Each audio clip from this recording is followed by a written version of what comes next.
नमस्कार, हमारा नाम है समरीन और आपने देखना शुरू कर दिया है लाइव सिटीज़। देखिए, राज्य की सबसे बड़ी बहाली यानी कि शिक्षक बहाली, जिसमें 1,70,000 पद हैं। आपको मालूम है कि इसके आवेदन की आखिरी तारीख में अब कुछ ही दिन बचे रह गए हैं। आपको बता दें, लेकिन इस बीच बड़ी खबर जो आ रही है वो ये है कि बीपीएससी की साइट क्रैश कर गई है, यानी कि तकरीबन 20 घंटे से एक फॉर्म भी नहीं भरे गए हैं, जिसके बाद अब अभ्यर्थी, इसके बाद अब शिक्षक काफ़ी परेशान है।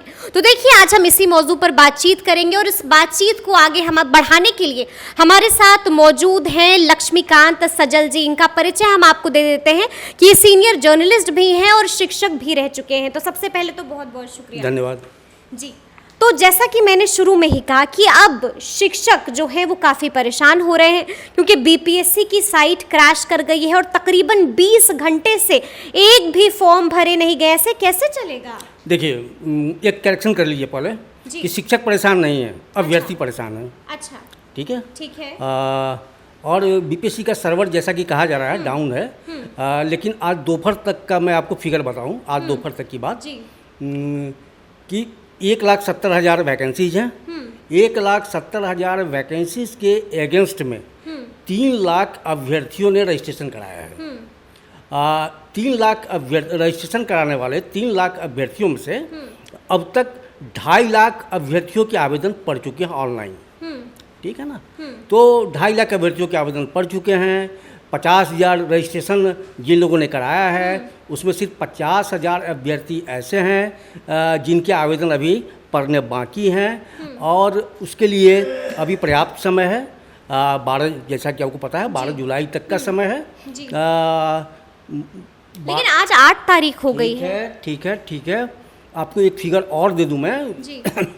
कि ये जो 2.5 लाख आवेदन पड़े हैं, 2.5 लाख आवेदन में सिर्फ 5,000 नियोजित शिक्षकों के आवेदन हैं। जी जी। ये बड़ी बात है, चौंकाने वाली बात है कि शिक्षकों ने कहा था कि हम बायकॉट करेंगे, हम आवेदन नहीं देंगे।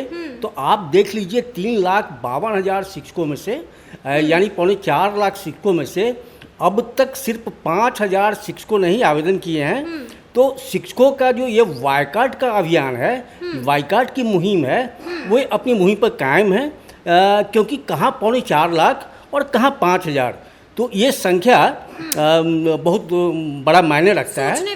हाँ, मायने रखता है कि शिक्षक आवेदन नहीं कर रहे हैं। तो देखिए, जैसा कि मैंने शुरू में ही कहा कि शिक्षक परेशान है, तो ये नियोजित वैसे शिक्षक हैं जो चाहते हैं कि वो आवेदन करें, तो वो परेशान है कि साइट अब नहीं, नियोजित शिक्षक इसलिए आवेदन नहीं कर रहे हैं, या उन्होंने इसलिए, हो सकता है ये भी संभावना है कि मान लीजिए जो 50,000 जो अभ्यर्थी हैं जिन्होंने अभी तक आवेदन नहीं दिया है और रजिस्ट्रेशन करा रखा है, हो सकता है उसमें नियोजित शिक्षक भी हों, नियोजित शिक्षक भी हों, बाकी अभ्यर्थी हों।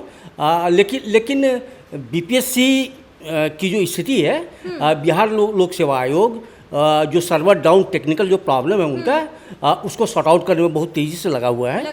हाँ, बहुत तेज़ी से काम चल रहा है, और आप मान के चलिए कि या तो आज ही वो प्रॉब्लम सॉर्ट आउट हो जाएगा, और नहीं तो कल तक तो वो सॉर्ट आउट होना ही है। कल तक सॉर्ट आउट हो जाएगा। अच्छा, मतलब क्योंकि हमें ऐसा भी लग रहा था कि जिस तरह से 20 घंटे मायने रखते हैं, साइट बहुत मायने रखते हैं, लोग फॉर्म नहीं डाल पा रहे, लोग परेशान है, अभ्यर्थी परेशान है। तो ये भी हम कह सकते हैं कि ऐसा तो नहीं हो सकता है ना कि अगर साइट मान लीजिए क्रैश हो गई है, जिस तरह से हम देख रहे हैं, तो अगर ठीक नहीं होती, अगर उसमें और ज़्यादा समय लग जाता है, तो क्या फिर परीक्षा की तिथि भी आगे बढ़ाई जाएगी? नहीं, साइट क्रैश नहीं हुआ है, सर्वर डाउन है। सर्वर डाउन है, साइट क्रैश नहीं हुआ है। हालांकि बीपीएससी इस मामले में कुछ भी स्पष्ट नहीं कर रहा है। बीपीएससी का कहना है तकनीकी कारणों से ऐसा हो रहा है। तो क्या परीक्षा की तारीख भी नहीं, अभी तक जो स्थिति है कि बीपीएससी ने अपने एग्जाम के कैलेंडर में इसको घोषित कर रखा है। अच्छा। परीक्षा की तारीख वो तभी बढ़ाएंगे जब आवेदकों की संख्या कम होगी, तब हो सकता है वो आवेदन देने की तिथि बढ़ाएं। अच्छा। फिर से, या मान लीजिए इस बीच नियोजित शिक्षकों और सरकार के बीच अगर कोई बीच का समझौता हो जाता है कि 11 जुलाई को तो कुछ होने वाला है कि नहीं, डेरा डालो। हाँ, वो तो उनका आंदोलन है। 11 और 12 को 2 दिन बहुत बड़ा आंदोलन है। आंदोलन की छोटे तौर पे शुरुआत 10 से ही हो रही है, लेकिन 11-12 को बड़ा आंदोलन है। तो हो सकता है उस दिन को चूँकि हाउस भी है, तो हाउस भी है तो, और आंदोलन हाउस के दौरान ही हो रहा है। 10 से मानसून सत्र शुरू हो रहा है और 10 से ही इनका मूवमेंट भी है। तो हो सकता है अगर उस समय सदन के लेवल पे, हाउस के लेवल पे अगर कोई बात बनती है सरकार और शिक्षकों के बीच में तो ये प्रॉब्लम सॉर्ट आउट हो सकता है। लेकिन अभी तक की तो स्थिति यही है कि आपको पता ही है कि अभी 2 दिन पहले भी वो जो प्राथमिक शिक्षकों का आंदोलन है, तो प्राथमिक शिक्षकों के आंदोलन की सूचना प्राथमिक शिक्षा निदेशक द्वारा पूरे बिहार के सभी जिला शिक्षा अधिकारी को दे दी गई है और इसका माने है कार्रवाई। अच्छा, एक आखिरी सवाल जो हम आपसे लेना चाहेंगे वो ये है कि जिस तरह से हम देख रहे हैं कि घेरा डालो, डेरा डालो, ये भी आंदोलन की शुरुआत होने वाली थी। देखिए, हम ये भी देख रहे हैं कि नियोजित शिक्षक थे कि बिल्कुल फॉर्म नहीं भरना है, बिल्कुल अडिग थे, जो कहा था उन्होंने कि हम नहीं फॉर्म भरेंगे। लेकिन हम देख रहे हैं कि जिस हिसाब से आपने भी बताया कि 5000 नियोजित शिक्षकों ने फॉर्म भर दिया है, तो कहीं ना कहीं ये हम इसको ऐसे भी देख सकते हैं कि क्या अब उन्हें डर लग रहा है, उन्हें कहीं ऐसा तो नहीं लग रहा है कि हो सकता है हमें फॉर्म डाल देना चाहिए, अंतिम तारीख आने वाली है आवेदन की, तो कहीं ऐसा तो नहीं है कि वो झुक रहे हैं या मान जा रहे हैं? देखिए एक चीज़ तो तय है ना कि आवेदन करना अलग बात है और परीक्षा में बैठना अलग बात है। अच्छा। दोनों 2 बातें हो गई। मान लीजिए जो 5000 शिक्षकों ने आवेदन किए हैं, अब परीक्षा में वो बैठते हैं या नहीं? लेकिन आवेदन ही कर दिया, ये बड़ी बात है। पहले तो यही था कि आवेदन ही नहीं करेंगे, लेकिन 5000 बिल्कुल इन्होंने आवेदन किया है, तो कहीं ना कहीं राजी हो रहे हैं, अब मान रहे हैं, नहीं डर रहे हैं? नहीं, इसमें ये देखना होगा ना कि ये जो 5000 नियोजित शिक्षक हैं, ये किस फेज के बहाल शिक्षक हैं।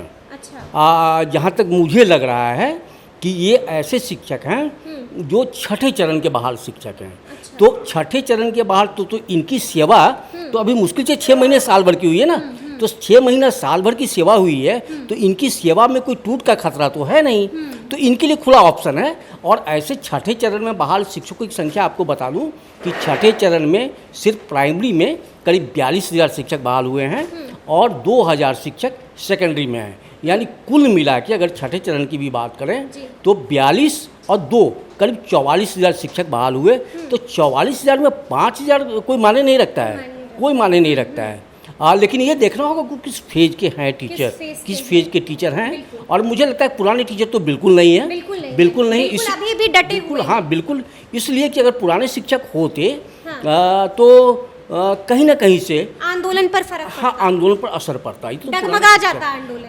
आंदोलन पर असर जरूर पड़ता है, लेकिन ऐसा नहीं है। और वैसे भी 4.25 लाख में 5000 कोई बड़ी संख्या नहीं है। हाँ, अब ये देखना है कि जो 50,000 अभ्यर्थी अभी बाकी हैं, उसमें कौन है, उसमें कौन है। अगर उसमें नियोजित शिक्षक हुए, मान लीजिए बड़ी संख्या में हुए, तब असर पड़ेगा, या अगर न हुए, कम हुए, तो फिर कोई असर नहीं पड़ने वाला। एक चीज़ आप देख लीजिए, कोई भी जो बहाली होती है ना, तो किसी भी बहाली में जो पैनल बनता है, एक पद के अगेंस्ट में कम से कम 10 लोगों का पैनल बनता है, तब वो सिलेक्शन होता है, ठीक ना। तो 10 गुना ज़्यादा हमको कैंडिडेट चाहिए। तो आप सोच लीजिए कैंडिडेट मुझे मिले कितने, 1,70,000 है और अभी तक 2.5 लाख आवेदन पड़े हैं। तो ये असर है, ये असर है कि अभ्यर्थी उस अनुपात में नहीं मिले हैं जिस अनुपात में पद है। तो सुना आपने क्या कुछ कह रहे हैं लक्ष्मीकांत सजल जी। देखिए, बड़ी ही बेबाकी से और बड़े ही तफसील से हमें तमाम मौजूओं को इन्होंने समझाया है और साफ कहा है कि देखिए, अभ्यर्थियों को परेशान होने की ज़रूरत नहीं है, क्योंकि बीपीएससी लगातार जुटी हुई है और आज या फिर कल जो मुश्किल खड़ी हो रही है, जिस हिसाब से हमने भी सुना है कि फॉर्म नहीं भर पा रहे क्योंकि सर्वर डाउन हो गया है, वो भी 20 घंटे से लगातार सर्वर डाउन है। तो उन्होंने कहा है कि बीपीएससी लगी हुई है और जल्द से जल्द जो है इस मुश्किल का समाधान भी निकाल लिया जाएगा। तो अब देखना है कि आगे क्या कुछ होता है, लेकिन इस तरह के तमाम अपडेट्स के लिए ऐसे ही हमारे साथ बने रहिएगा और देखते रहिएगा लाइव सिटीज़। बहुत शुक्रिया।